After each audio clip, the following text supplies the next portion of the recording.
So yesterday, Luton won 1-0 at home against Doncaster. In today's video, I'm going to give you 5 things which we learned from the game. If you are new to these types of videos, basically what I do is I pick out like 5 talking points. These talking points can be player related or they can be tactical related, and I just talk about it in a lot more detail. Before I give you the 5 things which we learned from the game, please let me know what you learned from the game down in the video comments. And also while you're down there, please smash the like button. More activity on my videos, the better the video does on YouTube. So please drop a comment and drop a like down below. And if you are new to my channel, hit that sub button. I am trying to hit 6k subs before the end of the year. So the first thing which we learned from the game against Doncaster, and we all know what it was, we played 4 at the back for the first time this season, and I was delighted to see us play 4 at the back. When I looked at the starting 11, I was thinking, right, how's this going to play out? Are we playing a 5? Are we going to play a 4? Everyone's been wanting us to play a 4 since the start of the year because, you know, Matt Bloomfield done extremely well playing 4 at the back at Wycombe. So we want to see what he did at Wycombe at Luton now. And I do believe the reason why it's taken so long is because I think Matt Bloomfield, he knows the right ingredients to make a 4 at the back work. When he first arrived at Wycombe, they were playing a 5 under Gareth Ainsworth. He then transitioned from a back 5 to a back 4, and then they started producing really good attacking performances. At the moment, we're not quite seeing those attacking performances yet, but it's going to take time. I didn't expect the 4 at the back to work straight away. I didn't expect it to be 120%, going at Doncaster. And as you can see from the game, there are things we need to work on, like the link-up play from defence to midfield to the attack. Not many clear-cut opportunities, and it is going to take time, but at the same time, you can't waste games. You can't waste opportunities, because every game you play is an opportunity to get 3 points, and the more you drop points, the worse it gets at trying to achieve the end goal. So it's going to take time, but hopefully not too much time. But I do think certain players need to be available in order for this 4 at the back system to work to the very best, like having a natural right back in the side. You can also say a natural left back, but I do think we can get away with playing 4 at the back with Kal Naismith and also Bramall playing as the left back. And if we are in desperate need of a left back, then that should be number 1 target in the January transfer window. But we still have October, November, December until then. But I was delighted to see us play 4 at the back. I do think it worked in certain moments in the game, especially in the first half. In the second half, the game, it completely changed due to, I think, us just not being ourselves in the second half. In the first half, we were moving the ball quickly. There was a bit more urgency. But in the second half, I felt like we were just making too many errors, misplaced passing, which happens. But we were gifting the ball away far too often. And Doncaster, they were piling on the pressure. As the away side, they were losing. So, of course, that's what they were going to do. But yeah, it didn't quite work in the second half. But in the first half, it did. I would like to see the 4 at the back continue going forward. I did think the defence done extremely well. And that basically moves me on to my second point. And that is Chris Makosso. I wanted to talk about him in particular because he played right back. He's not a right back at all. But I thought he done quite well. And I would definitely put his name in that man of the match, shout. The reason why I want to talk about him is because he's still young, he's still learning. He didn't play against Lincoln due to a miscommunication between him and Matt Bloomfield on what time a team meeting was. He was late. I do think you have to punish players if they are late to team meetings. There has to be some sort of discipline rules put in place. You can't, not obey those rules and get away with it. It's not fair. So I understand the logic in behind not starting him for Lincoln. But he started against Doncaster and I thought he put in a fantastic performance. Yes, there are definitely elements to his technical play that do need to improve, and I've referenced this quite a few times. I do think passing definitely needs to improve. If he's going to go on to have the career which I think he can have, which is playing at the top level, then he needs to sort the passing out, because he's got the physical, ability to be a top class defender.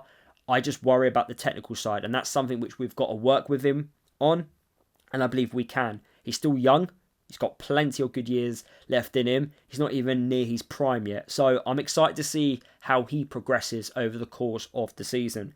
But again, I thought he had a fantastic performance, playing out of position. There were a few times he was, running through up the pitch, with those good runs, beating a couple of players as well, because he does have the pace.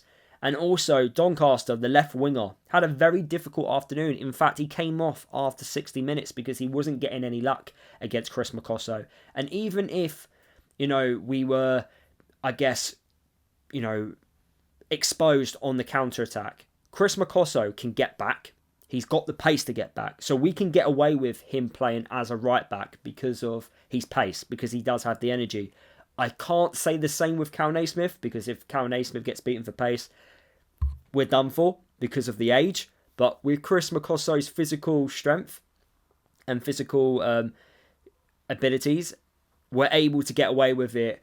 And yeah, he can get back in time. He can put those tackles in. And I thought he'd done quite a good job. So I felt it was worth to praise him with the performance he had. He pretty much won a lot of tackles, his heading ability, clearances, everything about his defensive performance was fantastic against Doncaster, and he wasn't the only defender that performed quite well. And that does move me on to my third point, and this is talking about Teden Mengi. Now, we all know the problem with him, and the issue is he wanted to leave the football club. And I've got no problems with players wanting to leave a football club, but you've got to go about it the correct way.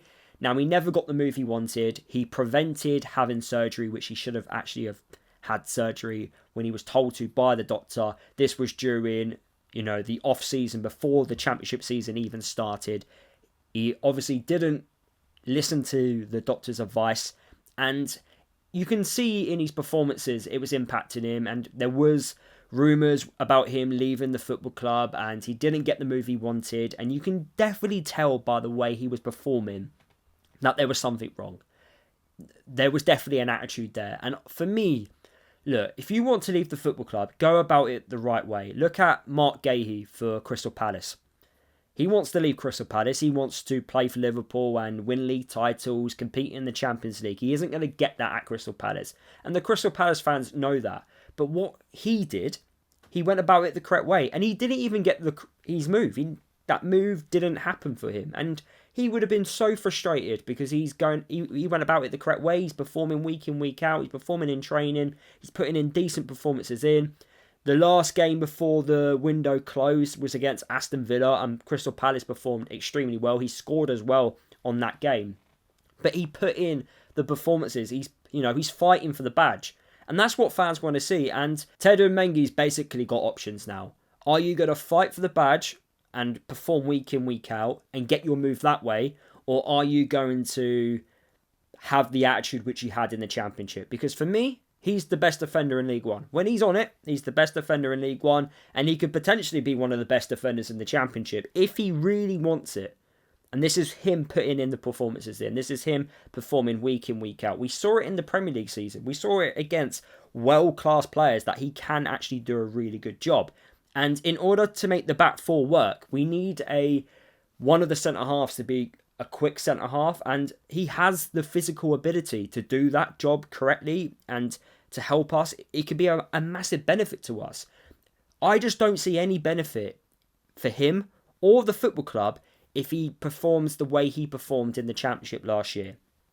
But if he has the attitude of, I'm going to perform really well, I'm going to put my body on the line, I'm going to fight for the badge, then it benefits everyone. It's going to benefit him because other clubs are going to look at his performances and go, wow, he's performing amazing in League One. We should try and buy him. And it's going to help Luton because he's going to be performing week in, week out, which is going to help us win games of football.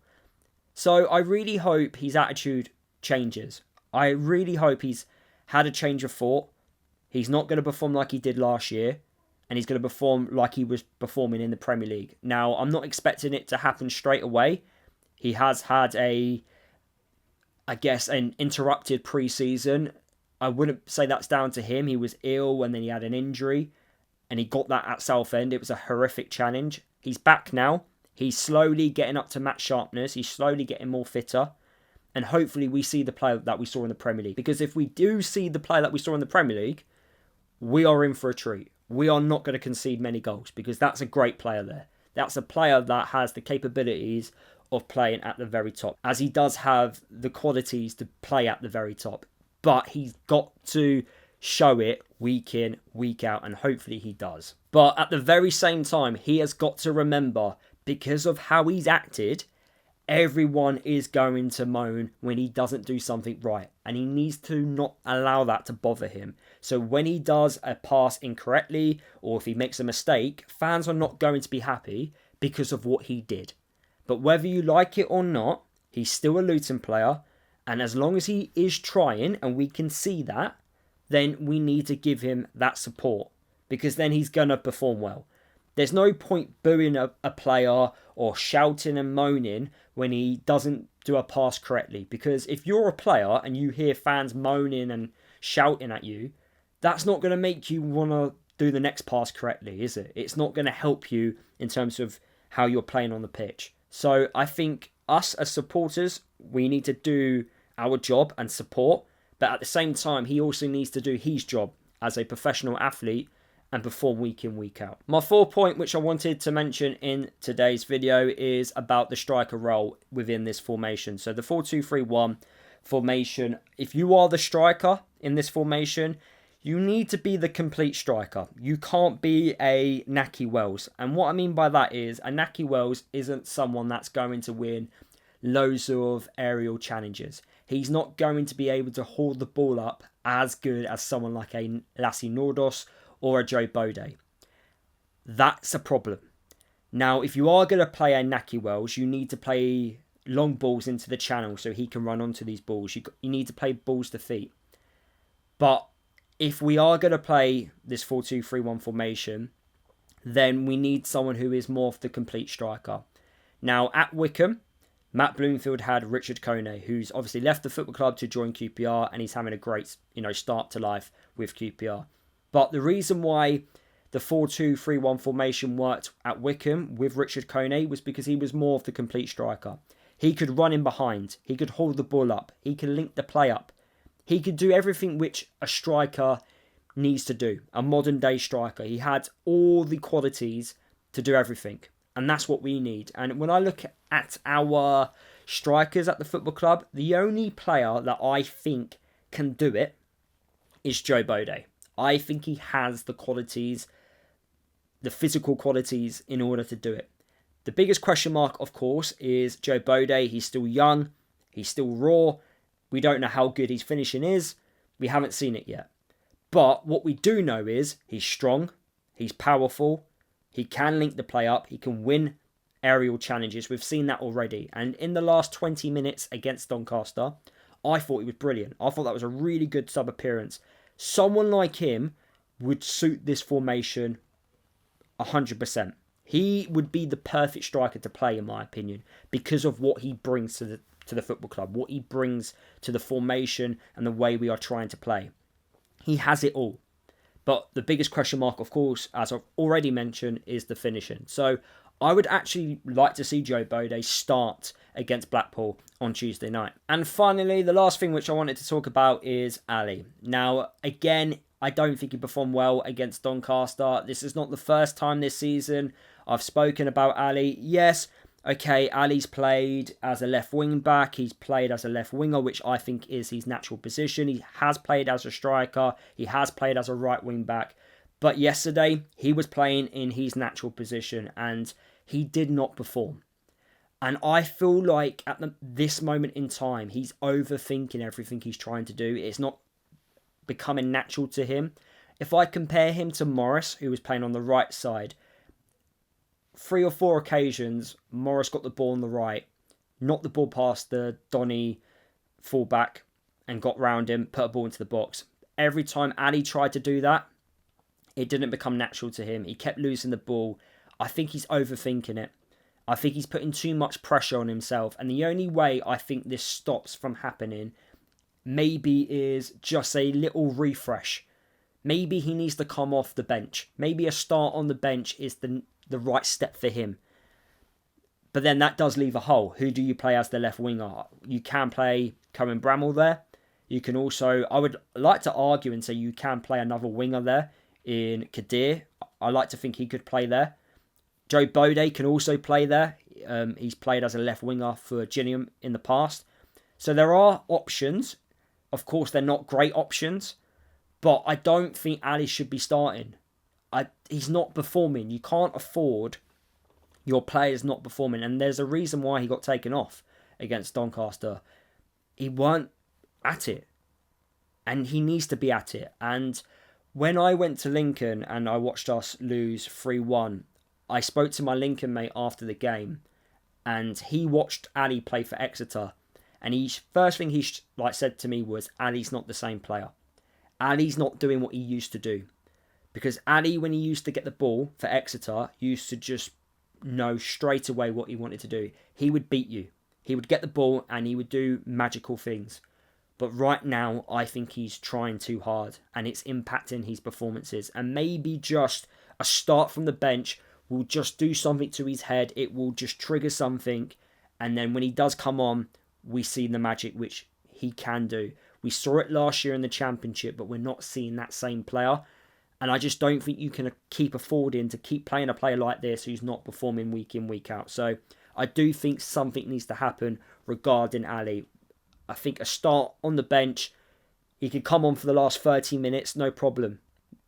What a great player to bring on for the last 30 minutes in a game. So we need to do something. So that is the end of today's video. Hopefully you did enjoy listening to the 5 things which we learnt from the game against Doncaster. Hopefully we can, have a fantastic week next week and get 6 points against Blackpool, who have not started the season well, away from home, and then also go to local rivals, Stevenage, and also get the 3 points. But that game definitely looks harder out of the two because Stevenage have started the season off very well and it's going to be very challenging.